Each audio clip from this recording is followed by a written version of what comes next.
The Girl with the Magic Threads. It was a place surrounded by worn mountains, where the earth drew its strength to feed furnaces and noisy machinery. In that scenario, an exemplary father earned his living amidst picks, shovels, and subway corridors.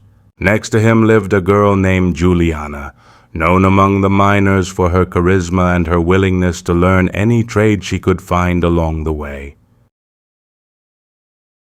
Although most considered her special and full of light, her mother was very harsh towards her.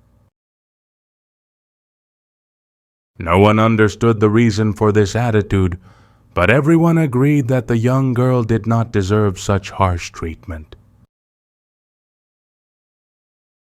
The mine workers used to stay in rustic cabins near the mouths of the tunnels. There, in improvised kitchens, several took turns preparing food. The wife of one of the miners, a woman with a sour disposition, would cook large pots of food for the group. Her daughter was Juliana, the youngest of the family, who used to help by tidying utensils and picking up empty dishes. It was evident that she was more attracted to threads and needles than to the smoke from the stoves. From time to time, she would be seen with an elderly seamstress named Carmen, learning to sew by hand with scraps. Whenever her mother caught her practicing sewing, punishment came. She would hurl insults at her, and all too often correction turned into blows and reproaches.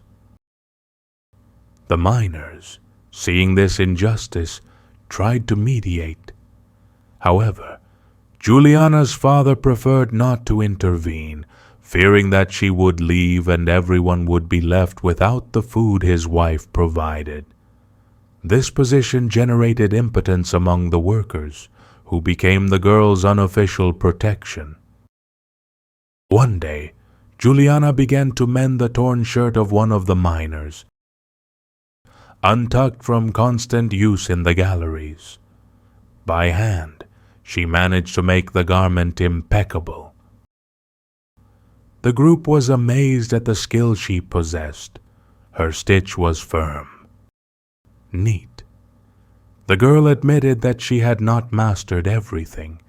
For example, she did not know how to do zippers, but she was eager to learn. Several people raised money and, with the endorsement of a young engineer, obtained an antique sewing machine to give her as a gift. This initiative caused a stir among the miners, who were thrilled to think that Juliana would have a way to practice without depending on Doña Carmen's old treadle machine. The day the gift was delivered, the girl's mother burst out in anger and recriminations, saying that the machine was going to distract her from her kitchen work. Her offenses did not stop Juliana's determination, and she kept going. Although she was scolded at every turn, she remained steadfast in her goal. She wanted to learn, create clothes, and save what she earned, mending to one day change the course of her story. Soon after, Mother's Day celebration arrived in the mining area. All the families gathered and the engineers organized raffles and gifts. Juliana, excited, made a blouse to give to her mother. She thought that, with this detail, their relationship would improve. However, as soon as she handed it over, she received a painful scorn. The garment ended up thrown at her feet. At that moment, the girl burst into tears. Several people, moved, defended her against the attitude of her mother, who insisted that this disobedient little asshole was wasting her time. Despite her grief, the young girl did not lose her spirit, and the miners always cheered her on. Weeks went by, At a meeting with people arriving from other mines, the engineer Maurizio, one of the most sympathetic, noticed the girl's ability and talked to her in the presence of her mother. He bought that same blouse that the lady had humiliated, gave her some bills, and took it as a gift to his own mother. Everything was applauded by the people except for the cook, who showed even more resentment towards Juliana.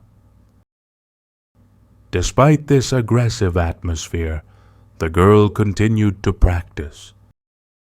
She asked some classmates to buy fabric and buttons in town. She saved what she could and made clothes on the sly. The punishments were repeated until Juliana's aunt, aware of the situation, arrived unannounced at the mine. Seeing the marks of mistreatment, she argued strongly with her sister and took the girl to the city. It was a tearful departure, but also with the hope of a new beginning. The young girl's absence left a gigantic hole in the mining huts. Her laughter and her support in board games or sunset chats were a relief to the monotony of the rough men who were grinding stone day after day. A long time passed. One fine day, one of his former colleagues from the mine visited the city. By chance he found a store called Modisteria Juliana in a neighborhood of busy streets. Under a hand-painted sign, he saw a girl come out with a familiar twinkle in her eye. It was Juliana. She hugged the visitor and showed him her workshop, with several new machines and supportive employees. It turned out that her aunt had enrolled her in courses and encouraged her to grow in that trade. Juliana not only prospered financially, she also regained her self-confidence. The final surprise came when she discovered that the engineer Maurizio had become her husband. They both managed that workshop, offering opportunities to others who wanted to make a living from sewing. The girl who once sewed in secret and feared scolding now had a home full of affection and a promising future. The underlying message is, the final surprise came when she discovered that the engineer Maurizio had become her husband. They both managed that workshop, offering opportunities to others who wanted to make a living from sewing. The girl who once sewed in secret and feared scolding now had a home full of affection and a promising future.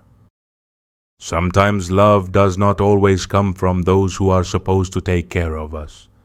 Sometimes it appears in the helping hand of a stranger, in the solidarity of a group of companions, or in the faith of someone who believes in us without hesitation. The important thing is to persevere and not to give up one's vocation. Every effort aimed at developing personal skills flourishes with dedication and humility. Proverbs 22:29. Have you seen anyone diligent in his work? He will perform before kings and not before unimportant people. Soy de Dios.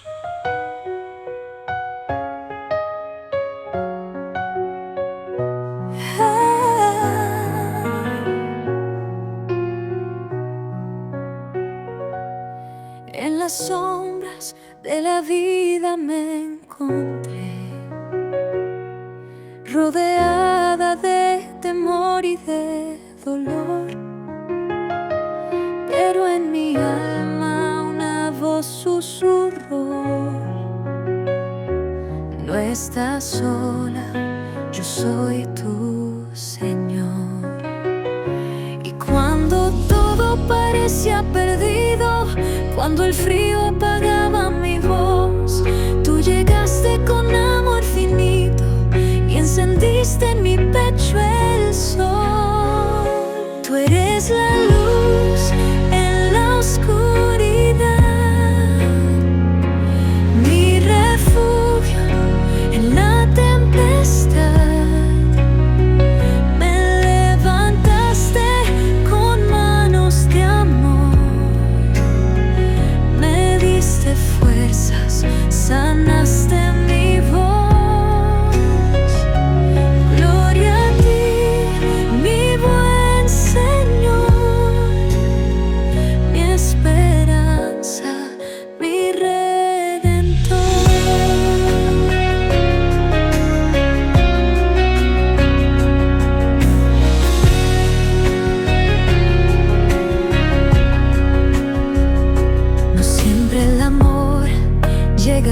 quien esperamos.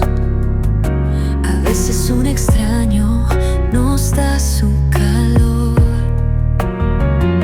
Tú usaste sus manos